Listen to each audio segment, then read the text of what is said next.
Assalamualaikum warahmatullahi wabarakatuh.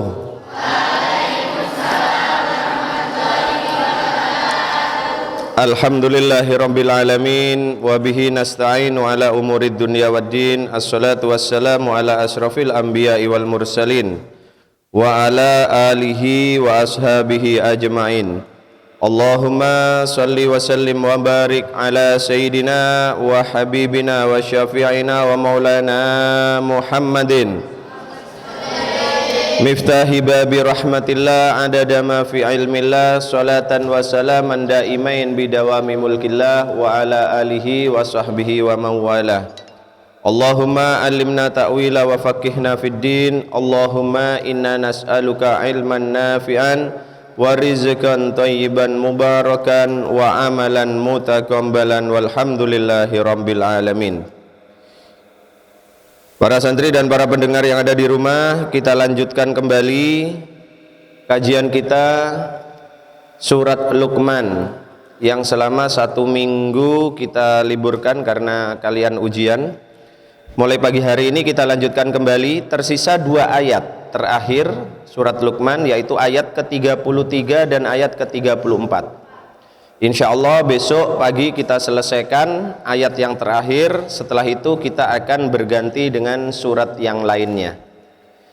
A'udzu billahi minasyaitonir rajim. Bismillahirrahmanirrahim.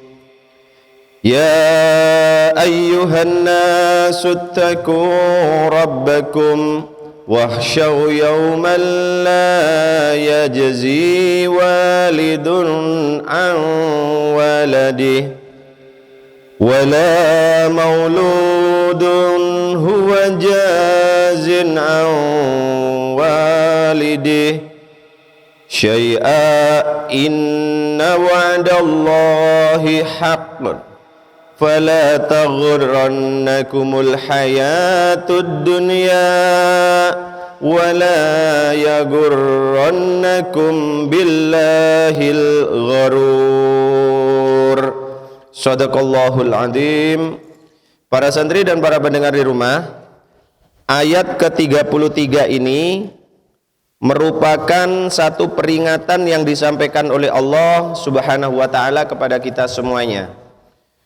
Di mana di ayat yang sebelumnya, ayat yang ke-31 dan ke-32, Allah Subhanahu wa taala memberikan penjelasan kepada kita tentang kekuasaan Allah.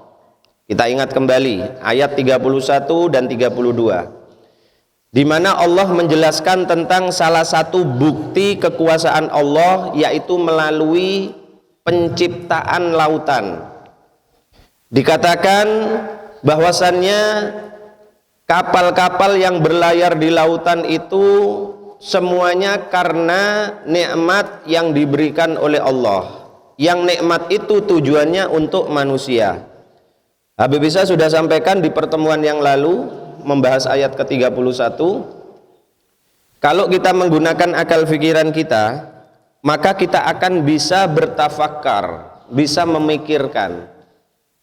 Jarum yang begitu kecil saja, yang beratnya nggak seberapa, yang sangat ringan, pada saat kita jatuhkan ke dalam air laut, jarum itu akan langsung tenggelam. Tetapi kapal yang begitu besar, begitu berat, namun ternyata kapal itu bisa mengapung dan berlayar di tengah lautan. Sehingga kalau kita bisa berpikir, kita menggunakan akal pikiran kita, maka kita akan menemukan satu jawaban. Ternyata Allah telah menciptakan hukum-hukum alam, yang mana hukum-hukum alam itu kesemuanya untuk kenikmatan manusia. Kalau jarum yang kecil dimasukkan saja bisa tenggelam, sedangkan kapal yang begitu besar dia nggak tenggelam, justru dia bisa berlayar. Nah, Allah menciptakan hukum alam, sehingga Habib Isa katakan di pembahasan yang lalu, ternyata di dalam air laut itu terkandung satu ilmu yang kemudian ditemukan ilmu itu justru oleh orang-orang Yahudi, bukan oleh orang-orang Islam. Apa yang namanya gaya apung. Teori Archimedes. Teori gaya apung. Nah, itulah yang dimaksud oleh Allah.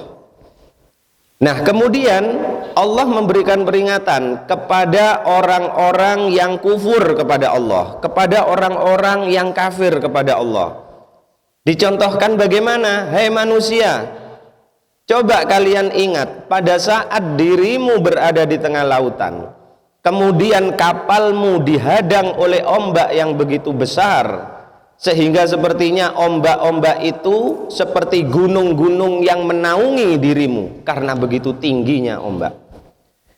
Maka pada saat kamu menghadapi ombak yang begitu besar itu, maka kamu kemudian teringat kepada Allah, kamu memohon pertolongan kepada Allah, tidak mohon pertolongan kepada yang lain. Nggak mohon pertolongan ke Nyai Roro Kidul, nggak. Minta tolongnya hanya kepada Allah. Ya Allah, ya Allah, selamatkan kami, selamatkan kami. Lalu kemudian Allah menyelamatkan para nelayan tadi, sehingga para nelayan itu bisa kembali sampai ke daratan. Tapi perhatikan di ayat yang ke-32 itu Allah menyampaikan, inilah sifat manusia yang sulit untuk berterima kasih, yang sulit untuk bersyukur. Bagaimana? Pada saat dia sudah diselamatkan oleh Allah sampai ke daratan, kakinya baru saja menginjak daratan, maka kesombongannya muncul kembali. Dia kemudian tidak ingat lagi kepada Allah. Yang dulunya dia suka maksiat, kembali lagi dia maksiat. Padahal baru saja di tengah lautan dia menangis-nangis, merengek-rengek seperti anak kecil agar diselamatkan oleh Allah. Tapi begitu diselamatkan, subhanallah, kakinya baru menginjak daratan, kekafirannya kembali lagi, kesombongannya muncul lagi kepada Allah. Sepertinya Allah tidak menyelamatkan dia, hilang. Jadi nggak ada rasa terimakah. Itulah sifat manusia. Habib Isa sudah berpesan, hati-hati kalian para santri yang masih usia-usia muda ini. Maka sering-seringlah, tidak ada ruginya mengucapkan terima kasih kepada orang yang telah berbuat baik kepada kita. Jangan sampai kita menjadi orang yang kufur nikmat, orang yang nggak ngerti terima kasih. Itu peringatan Allah kepada kita. Paham ya? Nah, di ayat yang ke-33 ini, subhanallah, Allah memberikan peringatan lagi kepada manusia-manusia yang ingkar itu. Kalau tadi diingatkan dengan ombak yang begitu besar, Habib bisa tanya, kalau kalian kemudian suatu saat ada di tengah laut, menghadapi ombak yang dikatakan oleh Allah seperti menggunung itu, kira-kira kalian takut apa enggak? Menakutkan apa enggak itu kondisi itu? Menakutkan? Di ayat ke-33 Allah menyampaikan sesuatu yang jauh lebih menakutkan daripada ombak yang tinggi tadi. Apa itu? Allah menyampaikan, ya ayyuhan nas, wahai manusia. Maka kalau ayat dibuka dengan kalimat ya ayyuhan nas, berarti ayat ini ditujukan bukan hanya untuk orang yang beriman saja, bukan hanya untuk orang yang kafir saja kepada Allah, tetapi semuanya. Orang yang beriman termasuk, orang yang tidak beriman kepada Allah juga termasuk. Allah memperingatkan kepada kita apa? Ya ayyuhan nas, wahai manusia sekalian, ittaqu rabbakum, bertakwalah kalian kepada Allah. Takwa, apa takwa itu? Takwa itu apa? Takwa itu bisa diartikan takut. Bisa diartikan takut takwa itu. Kenapa takwa itu berarti takut? Karena sesungguhnya pengertian takwa adalah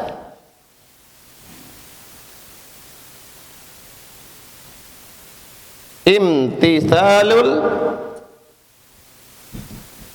apa?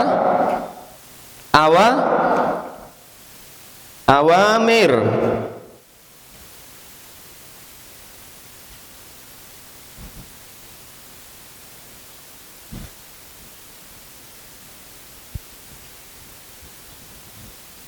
wajtinabin. Oh, masa nggak bisa? Nawa. Nah, ini pengertian takwa. Imtithalul awamir, apa itu? Melaksanakan perintah-perintah Allah. Laksanakan perintah, laksanakan perintah, kemudian menjauhi larangan. Inilah manifestasi dari takwa. Jadi bentuk dari ketakwaan seorang manusia kepada Allah itu dua: imtithalul awamir, melaksanakan perintah-perintah dari Allah, kemudian ijtinabin nawahi, menjauhi larangan-larangan dari Allah. Inilah manifestasi dari takwa manusia kepada Allah. Nah, takwa ini para santri dan para pendengar di rumah muncul karena apa? Karena adanya rasa khauf, rasa takut kepada Allah. Loh, rasa takut kepada Allah apa boleh, Habib? Boleh. Kita takut kepada Allah itu wajib. Wajib kita merasa takut kepada Allah. Perhatikan, Habib bisa sering menjelaskan perbedaan takut kepada Allah dengan takut kepada makhluk selain Allah. Takut kepada Allah, takut kepada makhluk berbeda. Kalau kita takut kepada makhluk, maka kita akan menjauh dari makhluk itu. Bisa dipahami enggak? Takut sama macan, kira-kira mendekat ke macan atau menjauh dari macan? Karena takut. Tapi takut kepada Allah bukan menjauh. Justru manusia yang punya rasa khauf, rasa takut kepada Allah, dia akan selalu mendekat kepada Allah. Ini bedanya. Bisa dipahami ya? Takut kepada Allah, takut kepada makhluk. Sungguh sangat berbeda. Nah, melaksanakan perintah, menjauhi larangan muncul karena adanya rasa takut kepada Allah. Kita diperintah oleh Allah, ya ayuhan nas, wahai sekalian manusia, baik kamu yang sudah beriman maupun kamu yang masih belum beriman. Ayuhan nas, sudah beriman maupun yang masih kufur. Bertakwalah kepada Allah. Setelah itu bagaimana? Ini Allah memberikan peringatan. Kalau gelombang yang begitu tinggi di lautan membuat kita menjadi takut, maka bagaimana dengan yang akan disampaikan oleh Allah ini? Jauh lebih menakutkan lagi. Apa itu? Wakhshaw yauman, dan takutlah kamu kepada suatu hari.